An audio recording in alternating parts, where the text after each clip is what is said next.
잠언 21장 4절부터 8절까지 제가 읽습니다. 눈이 높은 것과 마음이 교만한 것과 악인의 형통한 것은 다 죄니라. 부지런한 자의 경영은 풍부함에 이를 것이나 조급한 자는 궁핍함에 이를 따름이니라. 속이는 말로 재물을 모으는 것은 죽음을 구하는 것이라. 곧 불려 다니는 안개니라. 악인의 강포는 자기를 소멸하나니 이는 공의 행하기를 싫어함이니라. 죄를 크게 범한 자의 길은 심히 구부러지고 깨끗한 자의 길은 고드니라. 아멘. 4절 눈이 높은 것과 마음이 교만한 것과 악인의 형통한 것은 다 죄니라. 죄에 대하여 세 가지 목록이 잠언 21장 4절은 나왔는데, 첫 번째는 눈이 높은 것, 두 번째는 마음이 교만한 것, 세 번째는 악인의 형통. 마음이 교만하다. 교만을 하나님께서 말씀하실 때에 교만의 출발선 또한 교만의 죄의 본질은 마음에가 있다. 그러므로 21장 3절로 돌아간다면 공의와 정의를 행하는 것은 여호와께서 기쁘게 여기시느니라. 제사 드리는 것보다 공의와 정의를 행하는 것 안에가 마음이 교만한 것이 아니라 마음이 겸손한 것이 들어가 있지요. 그러면 이 행함 속에는 당연하게 행동, 액션, 직접적인 행동 이전에 마음, 그리고 생각에 대하여 잠언이 얼마나 많이 다룹니까? 그리고 말에 대해서는 너무나 많이 다루고 있습니다. 말. 그런 것이 이 행하는 것에 포함이 안 된다 그러면 절대 말이 안 되는 이야기예요. 사람들은 율법주의 속에 들어가 버리면 행함에 대하여 굉장히 협의적이고 축소적으로 만들어 가지고 자기들이 행하는 몇 가지가 성경 전체를 행하는 것으로 만들어 버리고 맙니다.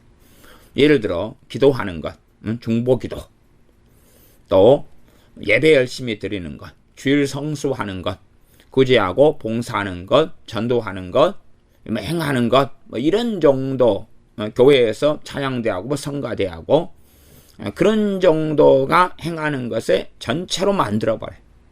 얼마나 어리석습니까? 성경 66권에 대하여 너무나 하나님 말씀 편협하고 옳은 것처럼 보이나 그러나 잘못된 길 속에 들어가 있다는 것을 알 수가 있습니다. 이 세 가지의 죄에 대하여서 말씀하고 있습니다. 사람들이 생각하는 것하고는 상당히 죄라고 생각하지 않는 것 세 가지이기도 하는데 명백하게 지적해서 죄니라, 다 죄니라. 첫 번째는 눈이 높은 것, 눈이 높은 게 죄다. 이것을 일반적인 번역에서는 그냥 거만한 눈 이렇게 번역을 많이 합니다. 거만한 눈, 눈이 높은 것을. 눈이 높다. 이스라엘 백성은 눈이 높았습니다. 어떤 눈이 높았냐 그러면 하나님께서는 그들이 만나가 필요해서 만나를 먹이셨는데, 그런데 그들은 자기들은 매출하기 이전에 고기를 먹어야 될 사람들로 알았던 거지요. 자기들은 마땅히 고기를 먹고 살아야 될 사람들. 또 이 땅에서도 많은 그리스도인들은 그렇게 생각합니다. 이 지구상에 나 혼자만 있었다 할지라도 주님은 나를 위해 죽으셨을 것이다. 그 정도로 나를 사랑하신다.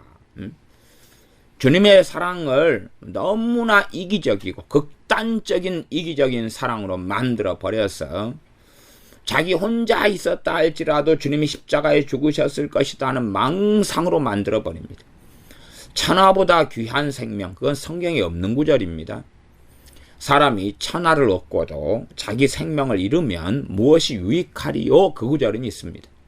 다시 말하면 알렉산더 대왕처럼, 진시황제처럼 이 중국을 통일하고 혹은 헬라 제국을 만들고 해도 죽어버리잖아요. 비참하게. 죽잖아요.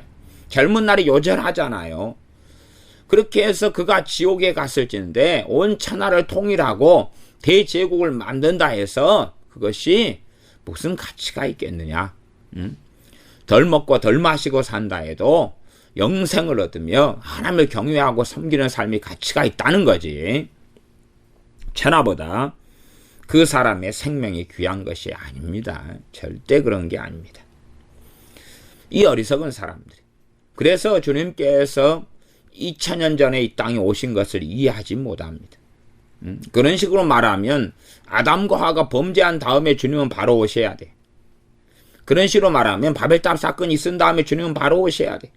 그런 식으로 말한다면 노아 시대 때 대홍수로 멸망시기 전에 주님은 이 땅에 오셔야 돼. 왜? 그들을 구원하셔야 되니까. 그러나 이스라엘의 배반, 멸망, 심판, 포로, 죽어나감 훨씬 이후에나 정해진 하나님의 시간대에 주님께서 이 땅에 오셨다는 사실이에요. 사람들은 끊임없이 이 눈이 높아요. 눈이 높다는 이야기는 자신을 자존망대하고 높여가지고 나는 마땅히 사랑받아야 될 사람이다.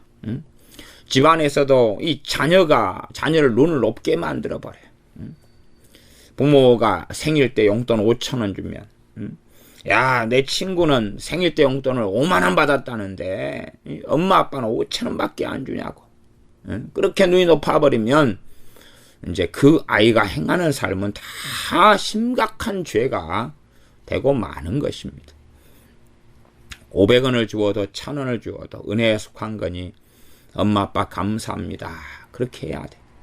이게 우리나라가 신앙이 망조가 들고 무너지는 것은 기성세대의 부모들이 자녀를 잘못 키워버렸기 때문에 그래요. 차라리 가난하고 천덕꾸러기 같이 살아갈 때는 무엇만 하나 생겨도 감사하고 즐겁고 그랬다 그 말이에요. 1년에 한 2차례 추석과 구정 때 용돈만 받아도 너무 감사하고 좋다. 그래서 1년에 용돈 받는 그 2날만 기다리는 거지. 그런데 지금은 항상 용돈을 받고 살고 부족함이 없이 살아가요. 그러면 감사도 은혜도 무엇도 알지를 못하게 되어서 우리 주 예수님을 믿는 것도 그게 그 큰 은혜. 모태신앙이 어릴 때부터 예배당에 출석할 수 있다는 것, 부모가 일찍 믿어서 복음에 자연스럽게 접할 수 있다는 것이 상상할 수 없는 축복을 받은 건데 그걸 축복이라고 생각하는 게 아니에요. 그것을 굴레라고 생각하는 거예요. 야, 이거 엄마 아빠가 신앙생활하고 예수 믿기 때문에 나는 게임도 못하고 나는 주일날 잠도 실컷 자지 못하고 예배당에 가야 되고 얼마나 괴로운가 귀찮은가 듣기 싫은 설교 앉아있고 그냥 짜증나고 신경질 나고 해지 않아야 될 건 그렇게 많고 잔소리도 많고 내가 이렇게 왜 살아야 되는가. 그거에 눈이 높다 그 말이 그런 의미죠. 눈이 높다. 그래서 단지 거만한 눈 그것은 눈이 높다. 눈이 높은 것에 한 가지 의미에 들어간다고 저는 이해합니다. 눈이 높은 것. 눈이 높은 것은 뭐냐 그러면 하나님 말씀 66권의 기준하고 다른 눈을 가지고 있는 것을 이야기합니다. 진리의 지식하고는 다른 눈을 가지고 있는 것. 말하자면 가치관도 하나님께서 우리에게 말씀하시는 진리에 인한 가치관이 아니라 다른 가치관을 가지고 있어요. 자기 자신에 대하여 강남스타일 노래처럼 얼마나 자기들은 소중한가 얼마나 아름다운가 그걸 노래하는 거예요. 그것도 눈이 높은 거다. 눈이 높은 것. 우리의 자녀들을 눈을 높지 않게 키워야 됩니다. 문제는 이제 아이들이 학교를 다니고 유치원을 다니고 하면서 친구들을 만나면서 유감스럽게 눈이 높아져 버리고 맙니다. 과거에는 거의 대부분 못 먹고 못 사는 시대에 학교를 다닐 때는 눈이 높아지질 않아요. 그냥 잘 먹고 잘 사는 애들은 드물기 때문에 예외가 되는 거예요. 그러나 지금은 다 그냥 부모들이 최선을 다해서 서민 가정에서도 자녀에게 메이크 옷을 입히고 용돈을 많이 주고 최선을 다해 키우기 때문에 이제 수준은 비슷한데 나는 한 달 용돈 5,000원 만원이다. 저 친구는 수준이 비슷한 가정인데 용돈이 5만원 10만원이다. 그러니 눈이 높아져 버리고 맙니다. 왜요? 부모가 자녀를 자녀 중심으로, 자녀를 우상되게 그렇게 자녀를 극진하게 키우고 양육하는 시대가 들어가 버렸기 때문에 그 결과물로 우리의 자녀의 대부분은 지옥에 갈 수밖에 없습니다. 당연한 일입니다. 죄를 많이 지을수록 하나님께 나오기가 힘들게 되는 것입니다. 어떠한 악인이라도 우리 주 예수님을 통하여 구원의 길을 열어놓으신 것은 당연한 일이에요. 마땅한 일이에요. 그런데 그럼에도 죄가 많을수록 하나님하고는 거리가 멀고 하나님을 찾기는 어려운 것입니다. 그래서 악인으로 살아왔던 사람과 보통 사람이 주 예수님을 믿어도 출발점 자체가 너무나 다릅니다. 너무나 달라요. 분노다 그러면은 분노를 극심하게 내왔던 사람은 분노라는 문제가 너무 심각해요. 너무 심각해.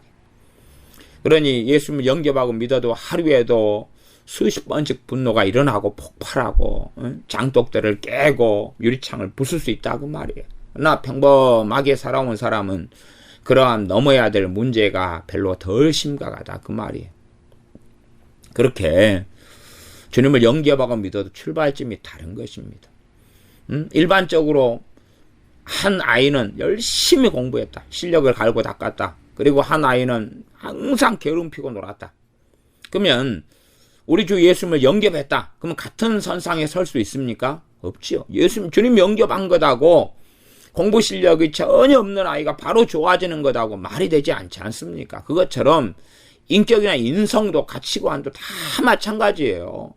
그 사람이 무엇을 심든지 그대로 거두리라 하는 하나님의 말씀은 절대 변함이 없는 것입니다. 그런데 주님을 영접하고 믿었다는 것을 벼슬처럼 생각해가지고 똑같은 자리에서 서서 출발하기를 하나님의 이름을 빙자해가지고 살기를 원하는 무수히 많은 사람들이 있습니다. 어떤 사람은 바르고 의롭게 살아오기 위해서 발버둥치며 살아왔던 삶이 얼마나 헛되겠습니까? 믿자마자 그냥 동일한 선에 선다면 어떤 사람은 20년간 주님 믿어왔고 어떤 사람은 그 20년 동안에 다 정욕대로 살아왔는데 20년 후에 결과가 똑같다면 20년 동안 믿어온 거나 이제 오늘 믿은 거나 똑같다면 말이 되지 않지요. 그러나 그 말이 되지 않는 것을 어리석은 사람들은 꿈꿔더라. 이게 눈이 높은 거예요. 하나님 말씀과 어긋난 가치관, 생각을 품습니다. 눈이 높아요. 눈이 높은 것과 마음이 교만한 것과 악인의 형통한 것. 마음이 교만하다. 교만한 사람은 본질적으로 인생이 자기 건 줄 압니다.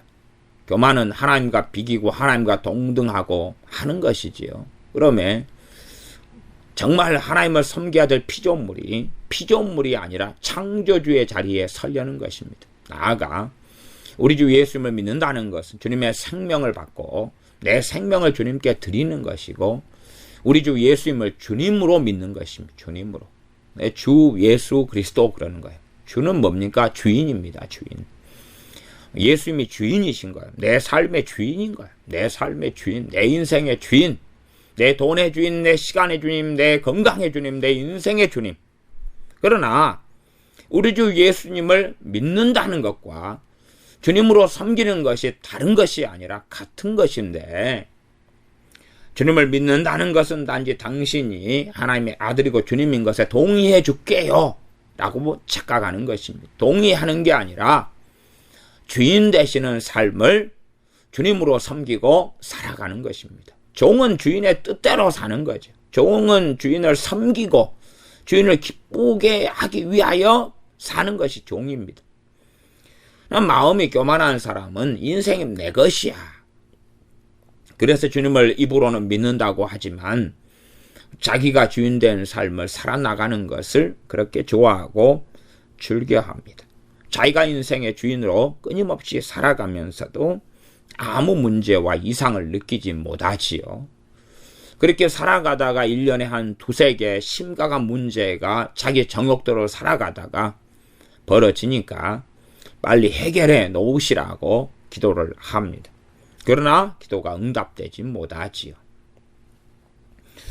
저는 사실은 이 상담하는 것을 굉장히 싫어합니다.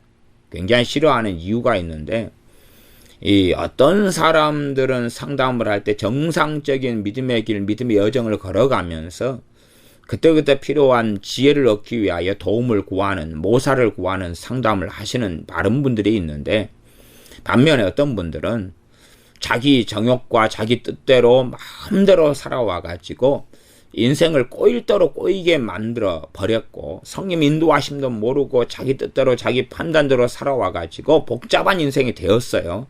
그 다음에 이제 그 길을 잃었다. 그럼 길을 잃어가지고 이상한 데로 가가지고 골목 들어가서 이제 두 갈래 갈라진 골목길에 섰어요. 그리고 당장은 두 갈래 갈라진 골목길에서 이 길이냐 저 길이냐 밖에는 못 가요. 이 길이냐 저 길이냐. 저에게 묻는 거예요. 이 길입니까 저 길입니까? 어느 게 하나님의 뜻입니까? 말이 안 되죠. 말이 안 되는데 그걸 물어요. 자기가 이리저리 이상한 데로 가가지고 이상한 길로 갔어요. 이 길입니까 저 길입니까? 물어요. 어느 게 하나님 뜻이냐고. 다시 말하면 하나님 뜻이다 그러면 이제 그 길만 가면 만사형통이죠. 그 길만 가면 꼬아놨던 모든 인생이 풀리는 그런 양상을 물어요. 그러니 저는 이것도 저것도 아닙니다. 이것도 저것도 알아서 하시라고. 알아서 선택하시고 결과를 알아서 책임지시라고. 거기에 하나님 뜻이 있는 게 아니라고. 그렇게 말합니다. 뭐 어떻게 하겠습니까 그것을. 그러니 참 많은 사람들은 간편한 답을 원합니다. 아마 성령 충만하게 주님 안에서 말씀대로 살아왔으면 간편한 답이 있을 겁니다. 그러나 그렇지 않은 경우는 간편한 답은 없습니다. 응? 아니 이 학생이 공부를 해야 되는데 전혀 공부도 않고 자격증도 준비하지 않고 스펙도 준비하지 않고 실력도 가꾸지 않은 상태에서 이제 내년에 대학을 들어가야 되는 고3이 돼버렸다. 직장을 가거나 대학을 가거나. 이제 그 상태에서 지금 어떻게 하면 좋은 대학을 가든지 좋은 직장을 갑니까? 라고 물으면 답이 있습니까? 없을 거 아니에요. 근데 거기에 답을 구합니다. 답이 있을 거라고 생각하고 답을 구하는 것처럼 인생 문제를 그렇게 해보는 경우가 너무 많아요. 다시 말하면 마음이 교만하게 살아온 거지요. 자기가 자기 인생의 삶의 주인으로 살아온 거예요. 그래 살아와요. 자기 판단, 자기 생각, 자기 견해, 의견, 자기 고집, 자기 감정 그렇게 해서 살아와요.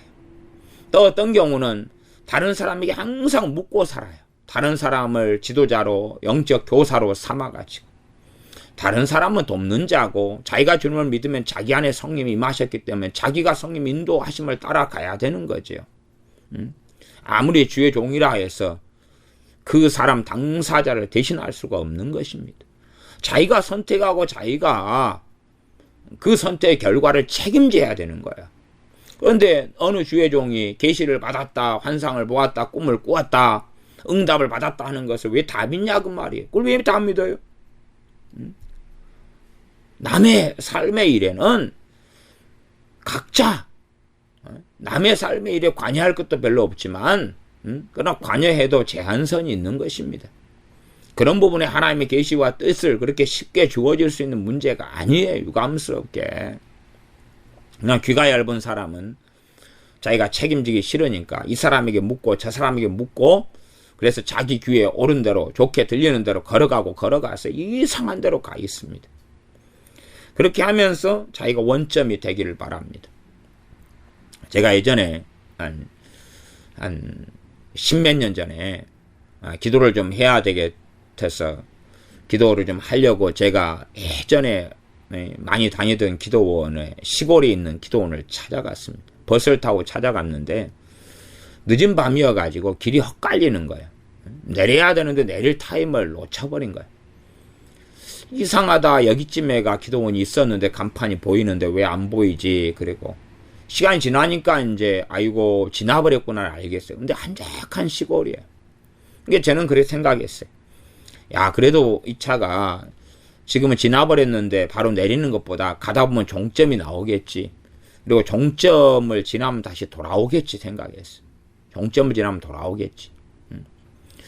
근데 제가 갔던 그 기도원 또 시가 그 순천시입니다. 순천시인데 순천시는 서울 면적의 1배 반이 넘거든요. 1배 반이. 근데 아무 생각도 없이 서울 면적의 1배 반이고 그렇게 하고 곳곳에 깊은 시골로 이어져 있어. 근데 멋모르고 그냥 끝에 갔다가 돌아오겠지 생각하고 끝에까지 갔는데요. 도착한 시간이 밤 11시라요. 그 다음에 이제 기사님 돌아갈 거죠? 그랬더니 안 돌아갑니다. 여기 차 멈춰놓고 이제 저는 집에 가서 자고 아침에 몰고 나갈 거예요. 그래서 제가 헐 그랬죠. 그래갖고 그 시골에 내렸는데 밤 11시가 넘었어요. 뭐 어떻게 돌아가요? 택시를 부를 수 있는데 택시비가 너무 많이 나오겠는 거예요. 택시도 어딘지도 모르는데 어떻게 찾아오겠어요? 정점 이름 부르면 어찌 찾아오겠죠. 택시도 너무 아깝고. 그래서 걸어서 나왔어요. 걸어서 나왔는데 좀 나와 보니까 새벽 2시더라고요. 그것도 시내 외곽에. 그래서 외곽에 나와서 이제 그때야 겨우 택시를 잡아 타고 들어갔어요. 그리고 기도원은 결국 못 찾았어요. 나중에 다시 버스를 타고 오니까 이제 대낮에는 훤히 보이더라고요. 그러면 그렇게 완전히 시골 안에 들어가가지고 밤 11시가 넘어버렸고 차는 다시 운행하지 않아 버리는데 내가 지금 섰는 곳은 어딘고 하는데 아니 내가 회개기도 한번 하고 주에 한번 하면 제자로 돌아갑니까? 그럴 리가 없잖아요. 그 고단한 3시간 이상을 걸어서 나오니까 겨우 내가 알고 있는 그 시내 외곽이 나오더라고. 외곽이. 거기 택시 타고 좀 가는데도 5,000원이 나오더라고. 원하는 데 가서 배고프니까 이제 저녁 늦게 새벽 3시 가까이 돼가지고 밥을 좀 사 먹고 24시간 식당 있고 그러잖아요. 그렇게 내가 어리석은 길로 돌아가면 한 퀴에 답이 없는 건데 사람들은 주님 앞에 엎드리는 게 그리고 한 걸음 한 걸음 가는 게 정로고 가장 빠른 길인데 그래서 생각하질 않아요. 왜 그렇게 생각하지 않냐 그러면 참 편리한 건데요. 하나님은 전능하시니까 끝. 하나님은 전능하시니까 끝 그러는 거예요. 얼마나 편합니까? 참 편하지요. 자식 개막 나이로 키워가지고 엘리제스장처럼 그렇게 키운 다음에 오 주여 내 자식들 변화시켜 주시옵소서. 하나님은 전능하시니까 끝. 다윗처럼 여기저기 애 나와서 퍼질러 놓고 빠르게 양육 안 해놓고 하나님 내 자식들 다 천국에 보내주시옵소서. 하나님은 전능하시니까 끝. 얼마나 편합니까? 얼마나 편해. 빚 10억 20억 막 주식 함부로 하고 정욕들 해가지고 만들어 놓은 다음에 주님 주식을 통해서 망해버렸는데 빚이 20억 있습니다. 하나님 해결해 주시옵소서. 하나님은 전능하시니까 끝. 얼마나 편합니까? 그런 사람들이 너무 많은 거예요. 답답한 줄은 알지요. 삶이 복잡하게 됐고 비참하고 힘든 줄은 알지요. 그러나 바늘을 허리에 묶어서 못 쓰는 법입니다. 하나님께서 말씀 66권을 따라 행하시는 것이에요. 그걸 아셔야죠. 그걸 아셔야 돼요. 그래서 똑같이 성령 충만을 까먹은 사람이라도 두 사람이 성령 충만을 받는 데 있어서 한 사람은 너무 쉽고 한 사람은 어렵고 그러는 것입니다. 왜냐하면 까먹은 방식도 틀리고요. 살아온 게 틀리기 때문에 그런 거예요. 어떤 사람은 까먹으면 쉽게 회복하고 어떤 사람은 10일, 20일, 30일 엎드려서 겨우 받고 그러는 거예요. 그걸 알지 못하고 남하고 간증 듣고 이야기 듣고 똑같은 줄 알아요. 똑같은. 안 그렇거든요. 안 그래요. 그러니까 정말로 주님 앞에 살아왔느냐 그렇지 않느냐에 따라 틀린 거예요. 그게 틀린 거예요. 근데 주님의 십자가가 있으니까 끝. 하나님은 나를 사랑하시니까 끝.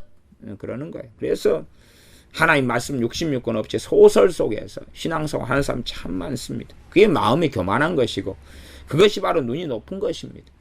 하나님 말씀에 기준하지 않고 자기가 생각하는 하나님, 전능하신 하나님 끝. 하나님은 전능하시니까 끝. 얼마나 편한지 모릅니다. 그러니 그런 사람들이 상담을 요구할 때 얼마나 이 중치가 막히고 깝깝한지 모릅니다. 그런 경우는 제가 정답을 말씀해 줍니다. 제가 말씀은 정답은 뭐냐 그러면 당신 목사님께 가서 물어보십시오. 끝. 나는 당신 목사가 아닙니다. 저는 단지 그냥 집회를 인도하고 있는 목사에 불과합니다. 당신 목사님과 상담 일정을 잡으시고 가서 물어보십시오. 끝. 저는 그렇게 합니다. 제가 상당히 많은 분들에게 저는 그래 왔습니다. 지난주에도 집회가 있었는데 그때에도 제가 어떤 분에게 당신 목사님께 가서 물어보십시오. 끝. 그렇게 했습니다. 간단합니다. 마음이 교만한 것과 악인의 형통한 것은 다 죄니라. 악인의 형통. 악인의 형통이 죄일지인데 하나님이 하시는 게 아니죠. 악인의 형통은 누가 하는 것입니까? 악인이 걷는 길입니다. 그건 하나님이 허용하심이지 하나님이 직접 하는 게 아닙니다. 직접 하는 건 뭐 하나님이 죄 짓는 분이 되고야 말 것이지 않겠습니까? 악인이 형통한 것 자체가 죄라고 이야기하는 것입니다. 이게 사람들은 자기 입장에서 왜 하나님은 악을 허용하시는가 그러는데 사람은 하나님의 형상을 따라 지어진 존재이기 때문에 하나님의 시간표까지는 이 땅에서 얼마든지 악을 행할 수 있게 하셨습니다. 그리고 그 악의 결과는 또 다른 사람이 맺는 거죠. 어떤 사람이 포악하면 그에 대한 피해자들이 다른 사람들이 나타나는 것입니다. 그렇게 되는 것이 이 땅에서 당연한 것이에요. 그러면 악인이 형통한 것을 가지고 하나님이 안 계시다 그렇게 말하는 것 자체가 어리석은 것입니다. 자기도 악을 각자의 사람들은 가지고 있어요. 자기 수준, 자기 기준에서만큼은 가지고 있어요. 그러나 어리석은 사람들은 자기보다 훨씬 더 놀랍고 크고 무서운 악을 보면서 자기를 의인화시키고 자기는 악이 없는 것처럼 가장하고 숨깁니다. 그게 문제인 거지. 이 땅에서 얼마든지 자기보다 악이 더 센 사람들을 우리는 만날 수가 있습니다. 그러면서 오히려 겸비해지고 낮아지면 회개의 기회로 삼는 것보다는 교만의 기회로 삼아서 야 저렇게 못돼 먹어도 잘 먹고 잘 살기만 하는구만. 또 저렇게 못돼 먹은 사람을 하나님이 왜 가만 놔둬. 하지만 우리가 어떤 악이 있다면 우리보다 악이 적은 사람이 또 동일한 생각을 우리에 대해서 할 줄 어찌 알겠습니까? 그러지 않습니까? 우리가 하는 그런 방식대로 우리보다 그 악이 좀 더 적은 사람 우리를 본 다음에 저렇게 못돼 먹은 사람은 왜 하나님은 가만 놔둬? 그렇게 할 거라 그 말이에요. 하나님께서 악인의 형통에도 놔두시는 것은 그분의 자비하심과 그분의 긍휼하심입니다. 악인이 악을 좀 행한다 해서 바로 죽여버리면 하나님께 돌아올 기회가 없지 않습니까? 아니면 이 악을 좀 행하는 사람을 다 죽이시려 하신다면 이 땅에는 아무도 살아남을 수 자체가 없습니다. 그걸 이해하지 못하는 거예요. 자기는 선하다고 보는 거예요. 다른 사람의 악을 보면서 나는 선하다, 깨끗하다, 의롭다 하는 망상 속에 너무나 쉽게 빠져들어갑니다. 예를 들어 교단 가운데 통합 측 이런 교단은 굉장히 이단에 대하여 판정을 잘 내리고 또 통합 측 어지간한 교회들은 이단 세미나를 굉장히 많이 합니다. 규모가 좀 큰 교회일수록. 이제 이 이단 세미나는 사실은 필요한 거예요. 그러나 이단 세미나의 결과가 뭐가 되냐면 겸손함이 돼야 되고 회개가 일어나야 돼. 결과가요. 그러나 잘못된 이단 세미나는 정보나 내용은 맞을지 몰라요. 그러나 이단 세미나의 결과로 사람들은 교만해져 버려요. 왜 교만해지냐 그러면 이단들에 대해서 쭉 가리키고 사이비에 대해서 가리키니까 판단과 정죄를 해버리는 거예요. 분별에 들어가는 게 아니라 와, 저 이단들, 저 사이비들, 저렇게 잘못되는 사람들 그러면서 자기들은 지금 이단에 속해 있지 않지 않아요. 이단이 아니잖아요. 사이비가 아니잖아요. 그러니까 얼마나 스스로 의로워지고 거룩해지냐 그 말이 가만히 있어도.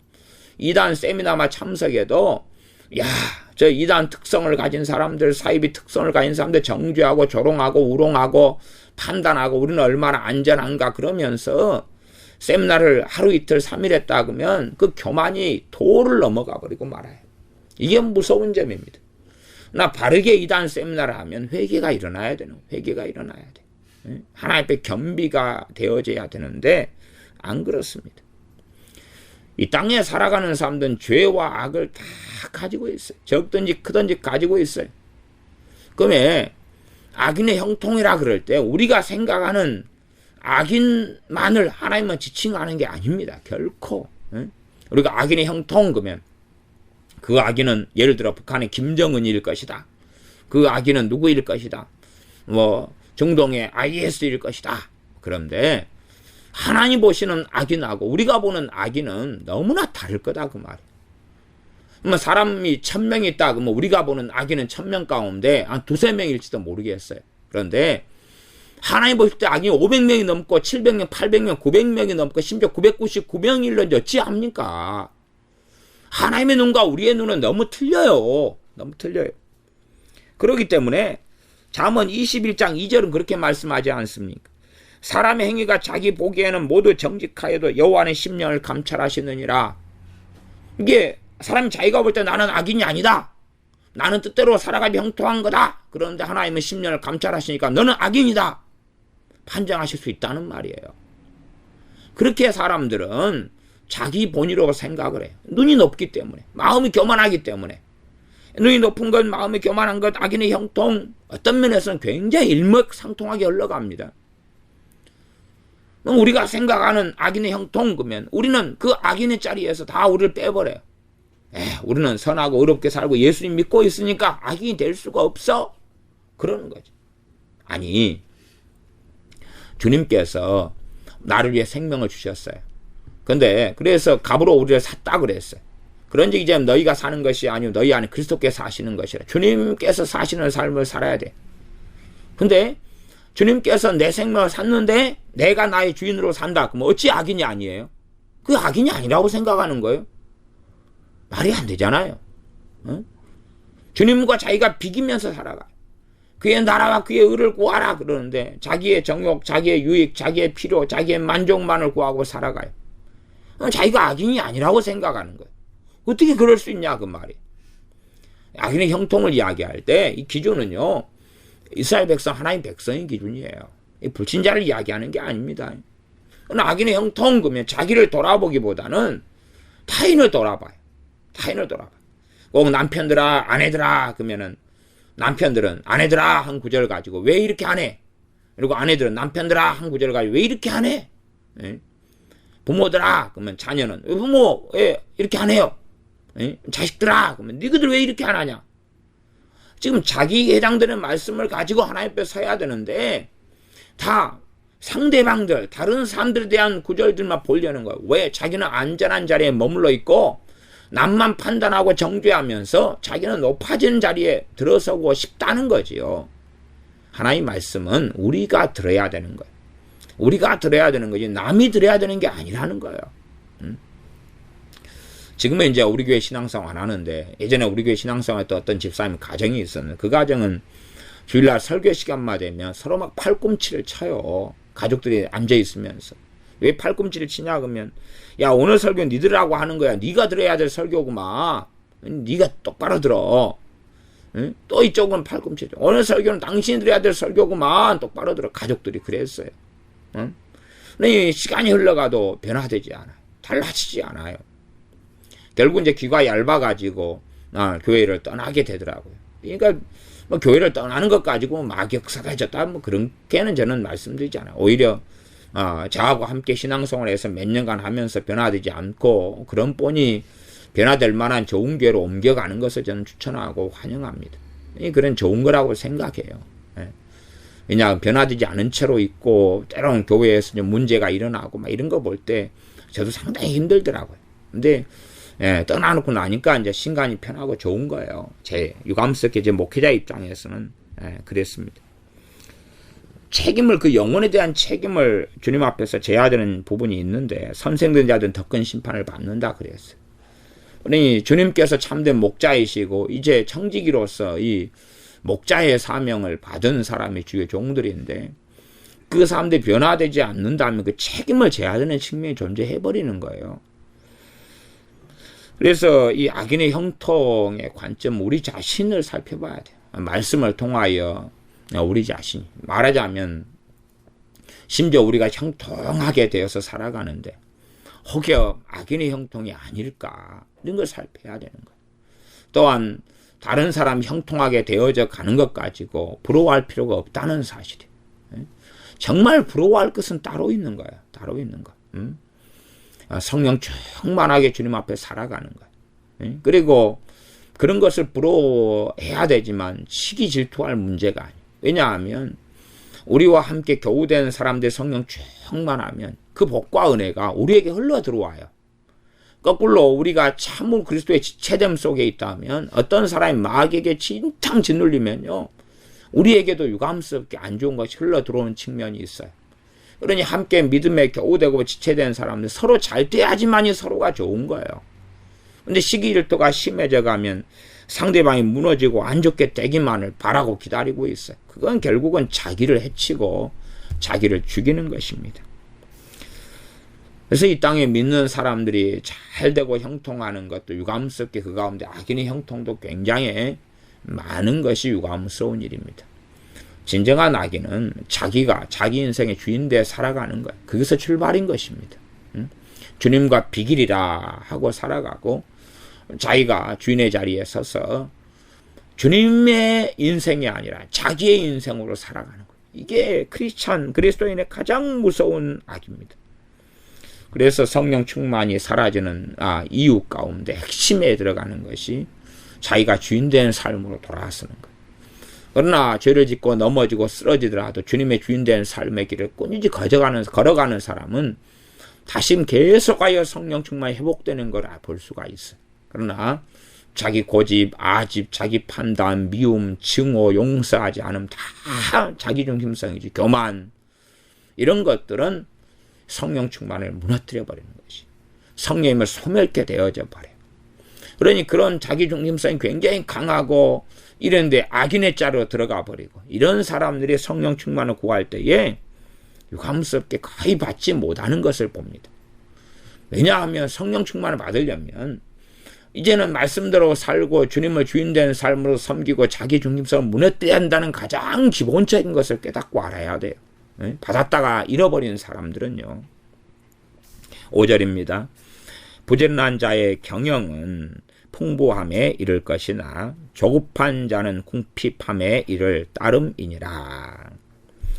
부지런한 자, 그 다음에 부지런한 자하고 반대로 조급한 자가 나왔죠. 게으른 자가 아니라요.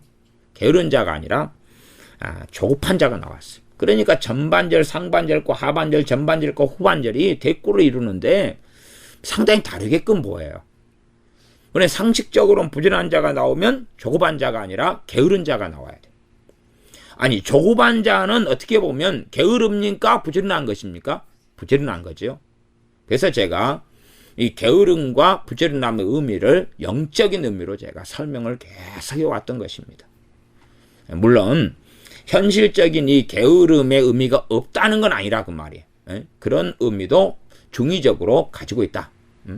그렇지만 개연성 측면에는 다 가지고 있는데 핵심적인 것은 말씀의 앞뒤를 따져보고 났을 때 이 영적인 이해다 이런 걸 떠나서 본질적으로 부지런하다 그러면 누구 앞에서요? 하나님 앞에서요. 하나님 앞에서. 하나님 앞에서. 제가 그냥 사람들이 잘 이해 못하니까 꼭 영적인 의미 이런 식으로 갔지만은 본래 영적인 의미가 아니라 본래 의미 그렇게 하는 게 맞아요. 잘 이해를 못하시니까 자꾸만 육적으로 보니까 제가 영적인 이 말을 사용한 거예요. 그러나 부지런하다는 것은 누구 볼 때요? 하나님 보실 때, 하나님 보실 때, 하나님 보실 때. 어떤 이 식물인간이 하루에 그냥 20시간을 누워 있는데 그걸 보고 게으르다 그래요? 안 그러다 그래요? 안 그러다 그러지. 게으른 게 아니죠. 누가 몸이 회복할 때 되면 잠을 많이 자야 돼요. 수술한 환자 같은 경우에. 하루에 그냥 15시간을 자야 돼요. 그러면 그걸 게으르다 그래요? 게으르다 하는 거하고 다르게 보죠. 그런 거예요. 그런 경우가 많아요. 어떤 경우는 이제 마귀가 쫓겨나가고 이랬을 때도 또한 마음의 상처가 깊이 치유될 때도 휴식을 깊이 있게 취해야 되는 경우가 많아요. 기도 생활을 많이 하고 이런 것보다. 이런 건 특수한 상황에 대한 이야기입니다. 휴식을 많이 취하고 이럴 때 이제 영적으로 회복도 굉장히 빠르고 기도 생활도 더 많이 살아나는 그런 것도 간혹 있어요. 좀 어려운 이야기입니다. 어쨌든 부지런한 자의 경영이다. 그럴 때 부지런하다는 것은 하나님 앞에서 근면성실한 거예요. 하나님 앞에서 이 삶을 사는 거예요. 부지런한 것의 근본은 뭐냐 하면 사람의 본분, 전도서 12장 사람의 본분을 어떻게 지키고 사느냐. 사람의 본분은 하나님을 경외하고 하나님 말씀, 그 명령을 지킬지어다. 이게 사람의 본분이에요. 하나님 말씀을 순종하여 살아가고 하나님을 경외하여 살아가고 그런 삶이 부르심인데 그걸 안 하면 게으른 거죠. 그걸 안 하면 게으른 거예요. 그래서 부지런은 게으름의 반대인데 부지런한 자는 그걸 하는 거예요. 하는 거. 할 일을 하는 거예요. 사람으로서 제 할 일을 하는 것입니다. 제 할 일을 하는 거예요. 제 할 일은 뭡니까? 하나님 앞에서 서서 살아가는 거예요. 서서 살기 위해서는 말씀을 가져야 되고 또 기도해야 되고 예배해야 되고 또한 주님을 위하여 주님 의지하고 순간순간 살아가야 됩니다. 부지런한 자의 경영 풍부함에 이른다. 이 풍부는 당연하게 물질의 풍부를 이야기하는 게 아니에요. 물질의 풍부가 따라올 수도 있고 따라오지 않을 수도 있어요. 그러나 어떤 풍부입니까? 영원한 풍부함이, 영원한 풍부함, 영원한 풍부함이에요. 이 땅에 살아가면서 부귀와 재산을, 명예를 얻는 것이 아니라 하나님 앞에서의 부요함이, 하나님 앞에서 부요함, 하나님 앞에서 풍성함입니다. 하나님 앞에서. 그래서 어떤 사람은 주님을 위하여 가난케 되어지는 자도 있고 주님 때문에 풍성함에 이르는 사람도 있어요. 가난하나 부하나 그 가난과 부함의 이유가 주님이 되어져야 한다는 사실입니다. 풍부함에 이른다. 하나님과 깊은 만족 속에, 교제 속에, 만남 속에, 거함 속에 있는 거예요. 모세가 얼마나 재산을 가졌겠습니까? 모세가 그가 가진 재산과 부가 얼마나 있었겠습니까? 거의 없었을 것 아닙니까?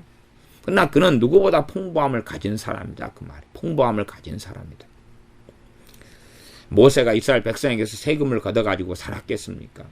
왕보다 더한 권세를 가진 사람이 모세였지만 그 권세를 그는 바르게 사용해 왔다는 사실이고 그러니 전능하신 하나님과 매일 장막의 거함으로 교제하고 살아왔던 그 모세가 가진 풍부함이란 상상을 불허하죠. 그러나 그는 지금 현대를 살아나가는 우리들보다 훨씬 더 열악한 삶을 살았습니다. 화장실도 종이도 휴지도 세탁 비누도 세제도 샴푸도 목욕도 옷도 다 그렇게 우리하고 비교하면 한국의 서민들과 비교해도 모세가 누렸던 것은 정말로 별 볼 일이 없습니다.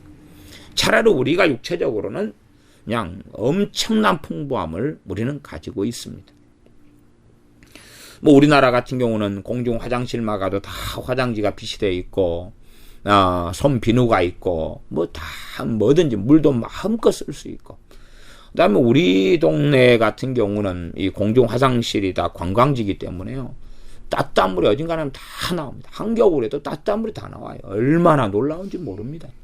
옛날하고는 비교할 수가 없어요. 아니 지금 겨울도 아닌데 따뜻한 물이 나와요. 여름에 따뜻한 물이 나옵니다. 그래서 이런 풍부함을 누려도 되는 것인가 할 정도의 풍부함 속에 살아갑니다. 부지런한 자의 경영 풍부함이 이른다. 육적인 풍부함이 아닙니다. 그것을 포함을 절대적으로 시킨다. 그러면 잘못된 해석입니다. 어쩌다가는 결부시킬 수가 있으나 절대적으로는 안 됩니다. 그까지는 안 됩니다. 그리고 이 풍부함은 하나님의 관계성에서 또한 이 풍부함은 영원한 하나님 앞에 살아가는 풍부함이다. 이건 꼭 이해하셔야 됩니다. 그래서 부지런한 자 다음에 조급한 자가 나온 것이 바로 이 의미를 정확히 오히려 밝혀주는 것입니다. 게으른 자가 나왔으면 오히려 의미가 약간 감춰져 버릴 수가 있는데 부지런한 자의 대꾸가 조급한 자가 나왔어요. 조급한 자는 자기가 주인된 삶을 사는 대표적인 특성이 조급입니다. 자기가 주인된 삶을 사는 대표적인 특성이 조급함이에요.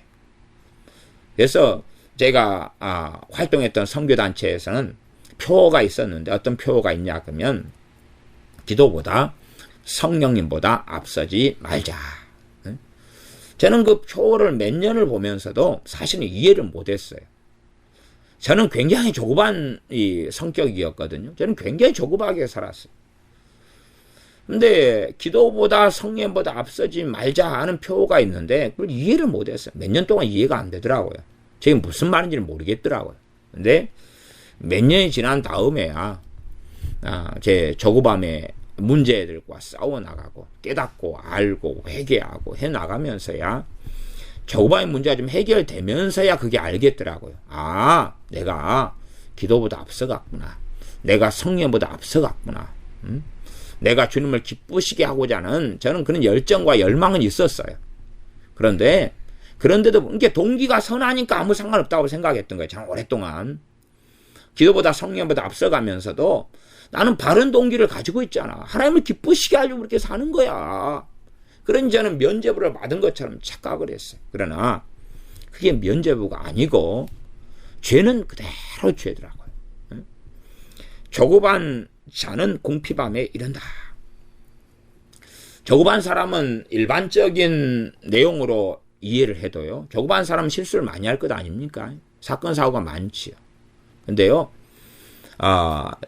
저는 이 회사 생활을 좀 여러 군데 해가지고 또 저같이 요즘으로 하면 인력시장 이런 데서 옛날에 몇 년을 굴렀거든요. 대학생 때는 저 인력시장에서 많이 일주일에 한 하루 이틀 막 3일간은 일하고 살았어요. 그러니까 저를 부리는 사장님들을 일주일에도 몇 명씩 만나요. 새로운 사장님들을. 근데 이 사장님들의 특성이 뭐냐 그러면 조급함입니다. 사장님들은 돈 많은 사람들이잖아요. 특징이 조급함이에요. 다 조급해요. 거의 한 만만하고 평안하고 평온하고 이런 사람은 거의 찾을 수가 없습니다. 제 경험이니까 어쨌든. 그래서 사장님들의 특성이 굉장히 조급하고 폭급하고 언어도 함부로 하고 말도 함부로 하고 또 회사에서도요 직급이 높은 사람들 이런 사람들 가운데 반절 이쪽 저쪽은 조급합니다. 반절 이쪽은 조급해요. 자기 감정 자기 혈기를 조절을 잘 안 해요. 반절 이쪽 저쪽은. 그러니까 제가 볼 때 조급한 분들이 굉장히 사장님들이 대부분 특성이 조급해요. 그건 이제 반절보다 훨씬 높은 비율입니다. 근데 조급한 자는 궁핍함이 이른다. 그러니까 사회적으로는 안 맞아요. 그렇죠? 사회적으로는 제가 경험하기는 안 맞아요. 이게 세상적으로는 안 맞아요. 그러나 이제 조급한 사람이 궁핍함이 이를 가능성은 생깁니다. 왜? 실수하고 문제를 많이 일으킬 테니까. 그러나 일반적으로 사장님들은 조급한데 조급한 것 가지고 이제 누구를 괴롭히냐 그러면 아랫사람들을 괴롭히죠. 부하 직원들을 괴롭혀요. 왜 이렇게 안 해? 왜 저렇게 안 해? 막 짹짹짹짹짹짹 해요. 그렇게 밑에를 괴롭히면 일반적으로 일은 잘 돌아갑니까? 안 돌아갑니까? 잘 돌아가지요. 잘 돌아가요. 이게 거꾸로 성공한다니까요. 그러니 사회적인 어떤 이야기보다도 물론 조급해가지고 실패하고 문제가 벌어진 경우 많은데 진짜 조급한 것은 뭐냐 하면 주님보다 자기 성격을 따라 살아가는 거예요. 성령님을 따라 살아가는 게 아니라 자기 성격을 따라 살아가는 거예요. 그러면 정말로 하나님을 경외하는 삶을 못 사는 거예요. 자기를 우상화시키고 자기를 높이고 자기의 판단, 자기의 경험, 자기의 감정, 자기의 감동을 따라 살아가는 거죠. 그게 조급한 거예요. 그러니 실상 하나님 앞에서 부지런한 자가 될 수는 없죠. 하나님 앞에서의 삶, 하나님을 위한 삶, 하나님과 함께하는 삶, 하나님과 보조를 맞추는 삶은 살 수 없어요. 그래서 이 조급한 자와 인내하는 자와는 상당히 거리가 있지요. 인내하는 자와 조급한 자는 상당히 다르지요. 그러면 조급한 자는 궁핍함에 이를 따름이니라. 이 궁핍함은 조급한 자는 성령 충만한 삶을 살 수가 없어요. 그래서 성령 충만을 잃어버리는 이유 중에 하나도 이 조급함 때문에 잃어버립니다. 저는 이걸 참 많이 경험을 해봤습니다. 성령 충만을 받았다가 조급함 때문에 굴곡을 타는 거예요. 뚝 떨어지는 은혜가 떨어져요. 또 자고 일어나면 또 회복됐다가 또 제가 조급하게 행하면 다시 성령 역사 뚝 떨어지고 약해져요. 또 좀 시간 지나면 다시 회복돼요. 그러나 장기적으로 가니까 성령님의 충만의 정도가 굉장히 약화돼 버리고 그리고 이제 영적 침체처럼 이렇게 흘러가는 거예요. 조급하니까 기도할 때도 조급해요. 성령 충만이 있는데 조급해요. 그러니 기도가 성령 인도하시는 기도와 역사하시는 기도를 제대로 못해요. 기도가 점점점 막혀가기 시작해요. 내가 할 말을 그냥 막 급하게 입을 여러 가지 말을 하는 거예요. 주님을 기다리고 성령의 역사를 기다리기보다는 내가 계산하고 내가 생각하는 말을 막 조급하게 하려니까 말이 뚝뚝뚝 기도하다가 끊기는 거예요. 끊겨. 이렇게 공리하고 저렇게 공리하고 성경에 있는 좋은 건 다 갖다 써서 기도를 하지만 한계는 명백하게 오더라 그 말입니다. 이 공피밤은 이 땅에 사는 가난이나 못먹음을 이야기하는 게 아니라 하나님과의 거리가 먼 것이, 하나님 백성이고 하나님의 자녀인데 하나님과 거리가 먼 것이. 6절입니다. 속이는 말로 재물을 모으는 것은 죽음을 구하는 것이라. 곧 불려다니는 안개니라. 속인 말로 재물을 모으는 것이 죽음을 구하는 것이라. 죽음은 하나님 앞에서 죽음이죠. 영적 죽음이죠. 영원한 멸망이죠. 하나님과 이제 화평할 수 없는 삶이지. 어떤 삶이요? 속이는 말로 재물을 모으는 거냐. 남을 속여가지고 재물을 얻는 것이 거짓말. 장사도 거짓말을 중심으로 해 장사하는 사람들. 사업을 해도 거짓말 중심으로 사업하는 사람들. 또 남에게 돈을 빌려도 거짓말을 하면서 돈을 빌리고 사기를 치고 이런 무수히 많은 것들. 그런 사람들이 참 많습니다. 이런저런 일들 속에 그런 사람들 참 많아요. 사회적으로, 직업적으로, 직장상으로 많아요.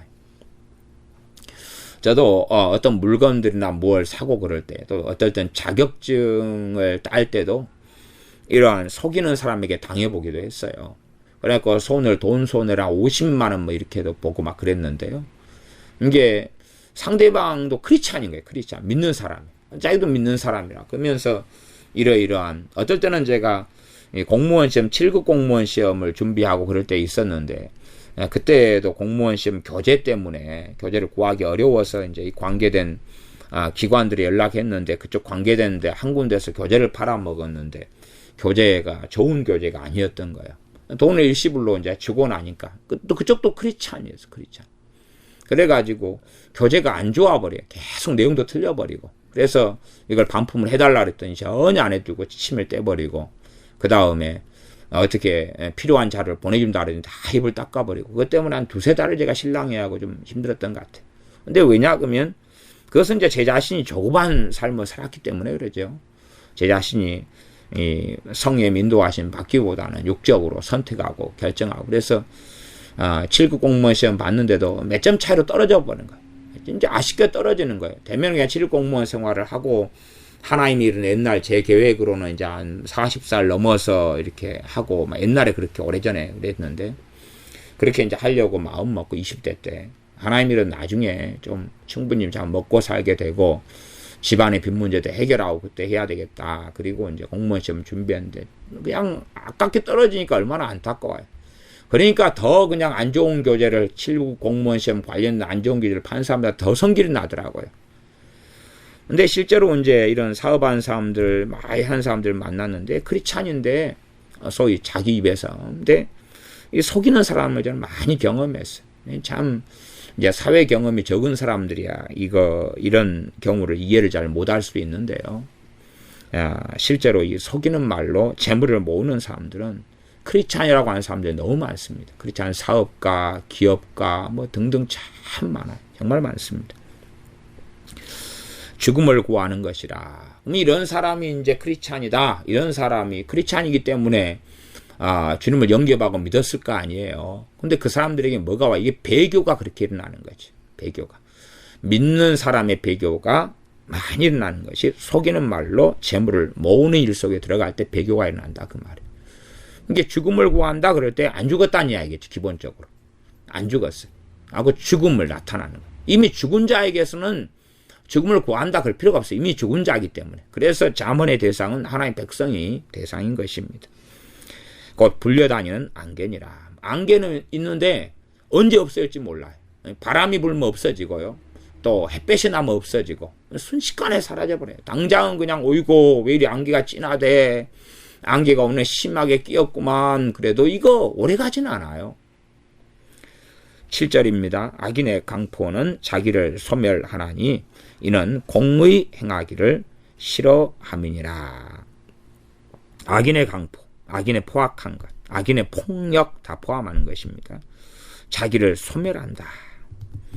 악인이 막 포악하고 강포를 행하면 사람들이 그 악인을 다 무서워할 거고 두려워할 거고 이 사람 높은 사람이면 그를 조심할 거고 그렇지만 그것이 자기를 소멸은 멸망시킨다 그 말이에요.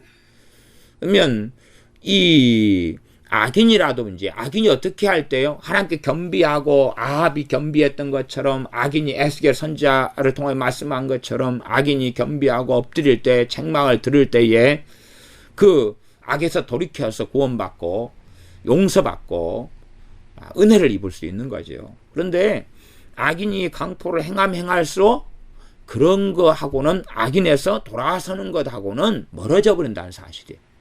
악인이 강포를 행할수록 멀어지는 거예요. 점점 멀어져.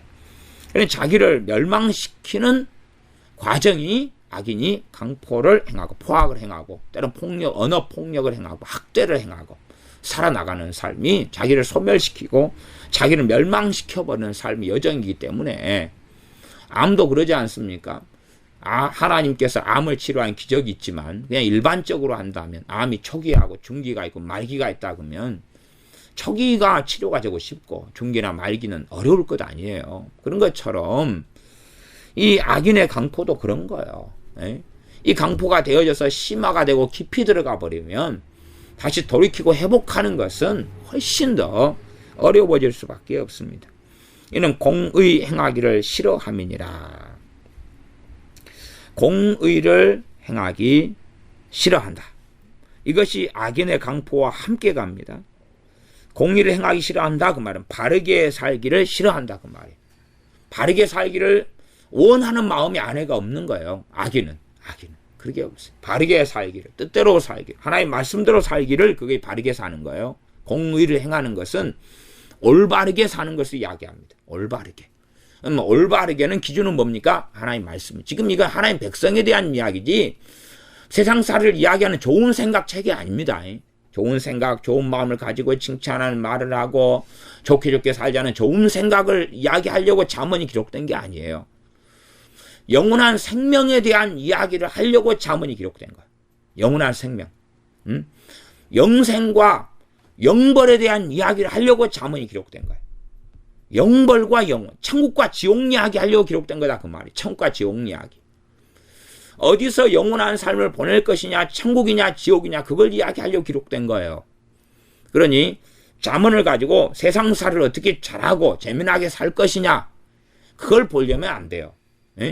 그런 지혜도 당연히 담겨 있어요. 그렇지만 근원적인 것은 하나님 앞에서 어떻게 살 것인가를 알려고 잠언을 그 지혜를 얻는 거예요.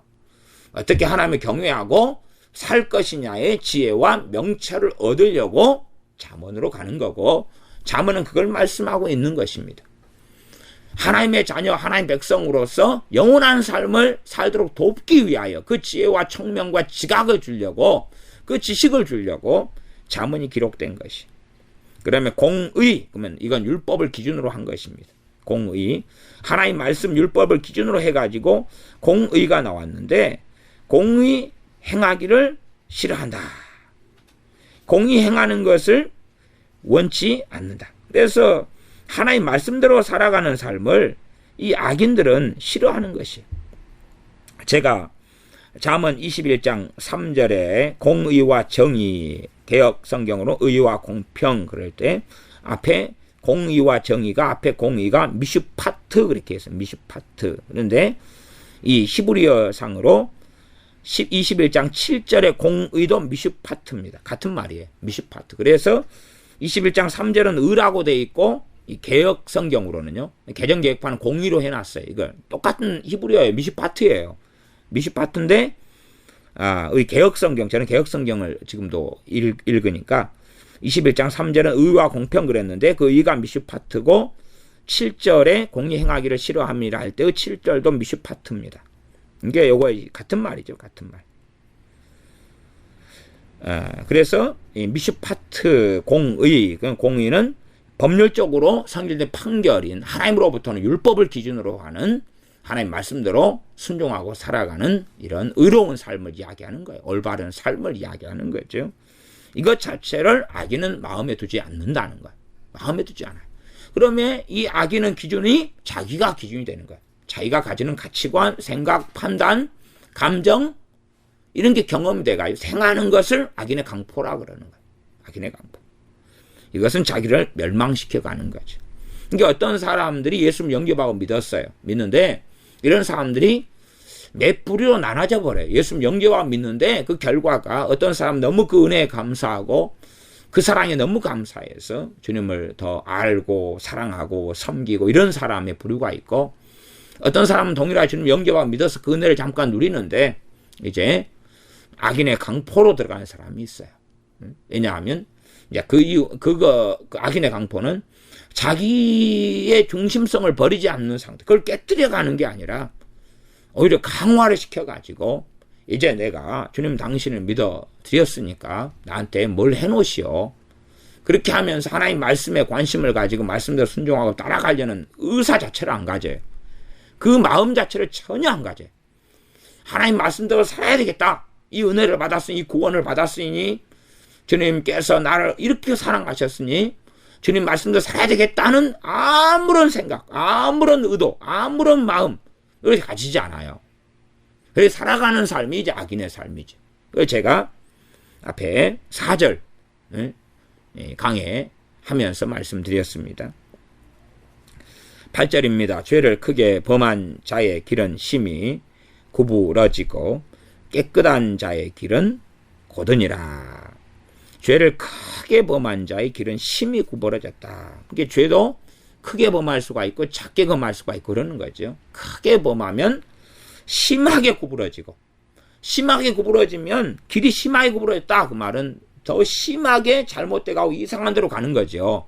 정로가 하나님께로 가며 하나님 영화롭게 하는 길이 아주 그냥 곧은 길, 직진의 길이다. 그러면은 구부러지면 이리 삐글 저리 삐글 저리 빙글 저리 빙글 돌면서 막 이상한 데로 가버릴 것 아니에요. 그렇게 됐다 그 말이. 그러니까 죄를 조금 범하면 덜 구부러지고 덜 구부러지고. 요즘에 도로들은 이 직선도로를 내려고 얼마나 애를 많이 씁니까? 구부러진 옛날의 도로들을 다 갈고 닦아가지고 직선으로 이렇게 다이렉트로 도로를 내려고 애를 써요. 우리나라는 기술이 좋아가지고 아예 산에 그냥 터널을 어마어마하게 뚫어가지고 이 다이렉트로 직진으로 도로를 뚫어버리니까, 제가 여수에 사는데 서울까지 이렇게 하는데 30분에서 1시간까지 줄어들어 버렸어요. 얼마나 직진으로 그냥 도로를 잘 뚫어버리는지. 그래가지고 높은 고가도로를 만들어가지고 이 도로를 타고 가다 보면 아래까지 높이가 막 100m 이렇게 나오고 막 그러는 거예요. 아주 그냥 산 정상 부분에 달려버립니다. 터널을 뚫고 그래가지고. 근데 그런 데서 이제 심하게 구부러진다면 어떻게 되겠어요? 그 직진에서 빠져가지고 산 정상 부분에 구부러진 길로 어떻게 간다 그러면 인생이 험난하지요. 등산객이다 아마 언제 굴러 떨어져가지고 비참한 일을 벌여일지 모르는 그런 것이에요. 깨끗한 자의 길은 곧으니라. 팔복으로 한다면 마음이 청결한 자죠. 마음이 깨끗한, 청결이 깨끗한 것입니다. 청결하게 하자, 깨끗하게 하자 그거지. 방을 좀 청결하게 해라, 방을 깨끗하게 해라, 청소해라 그 말이죠. 깨끗한 자의 길은 곧다. 곧다는 거 하나님 인정하시는 길, 의로운 길, 하나님께서 함께 하시는 길, 하나님과 동행하는 길을 이야기합니다. 우리가 죄를 안 짓는 게 아니라 주님의 피로 깨끗함을 얻는 것입니다. 주님의 보혈로 깨끗함을 얻는 것입니다. 그래서 주님 앞에 살아갈 때는 주님 앞에 그 살아가는 삶 자체가 회개고 우리의 죄를 깨끗하게 하고, 때로는 우리가 우리 죄를 자백하면 주님 미쁘시고 의로우사 우리 죄를 사하시며 우리를 모든 불의에서 깨끗하게 하신다는 요한일서 9절 말씀, 요한일서 1장 9절 말씀처럼 우리를 깨끗하게 해주시는 거예요. 그래서 우리가 완전 무결한 삶을 이야기하는 것이 아닙니다. 완전 무결한 삶을 우리가 산다면 주님을 그렇게 극진하게 사랑하지는 않을 거예요. 그러나 죄짓고 넘어지고 쓰러지는데 주님을 의지하고 깨끗하고 다시 죄짓고 깨끗한 삶을 살아갈수록 주님의 그 사랑, 십자가의 그 사랑, 그 은혜에 다시 감사하고 감격하고 찬양하고 노래하고 그렇게 하는 가운데 깨끗한 자의 길을 걷는 것입니다. 그 길이 곧다 말씀하시니 얼마나 이 땅에서 이 곧은 길을 걸어왔느냐, 그거에 따라 주님 앞에 섰을 때에 칭찬과 상급과 영광을 얻게 되는 것은 당연한 일이 됩니다. 기도하겠습니다. 아버지 하나님, 우리가 눈이 높고 마음이 교만하고 또한 악인의 형통 속에 살아올 때도 많습니다. 우리가 주님 앞에 깨어있는 삶을 살지 않은데도 불구하고 내 삶이 형통하면 아무 이상을 느끼지 못하고 오히려 우리의 삶이 꼬이고 복잡해지면 왜 주님 내게 이렇게 행합니까? 하는 어리석음 속에 우리는 참 많이 살아왔습니다. 그러나 우리가 잘 되어 나아가야 때라 할지라도 오히려 우리 자신을 돌아보며 이것이 악인의 형통이 아닌가? 주님을 떠난 자, 주님을 최우선으로 삼고 주님을 기쁘시게 하며 주님을 사랑하는 자의 길이 아니라 주님 잊어버렸는데도 잘 풀려가는 것이 오히려 끔찍한 죄라는 것을 깨닫는 가운데 우리가 눈이 높은 것이 아니라 참으로 하나님 말씀을 기준 삼아서 하나님 앞에서 정로를 말씀에 따라 걸으며 마음이 교만한 것이 아니라 낮추며 우리가 종으로서 우리가 주님의 종으로서 주님을 기쁘시게 하며 순종하는 사람으로서 이 땅에 80평생을 살아가는다 하는데 어떻게 하면 주님을 기쁘시게 알고 하는 마음 가운데 살아가는 마음이 겸손한 자, 또한 내가 주님보다 앞서 나가는 삶이 아니라 이런 조그만 자의 삶이 아니라 참으로 주님과 함께 보조를 맞추며 기도하고 주님과 걸으며 성령 인도하심 따라 주님과 걸어서 풍부함에 이르는 그러한 길을 걷게 하여 주시옵소서. 우리가 악인의 삶 또한 죄를 크게 범한 자의 길이 아니라 깨끗한 자의 길을 걷도록 우리를 긍휼히 여겨 주시옵소서. 우리 주 예수의 이름으로 기도하옵나이다. 아멘.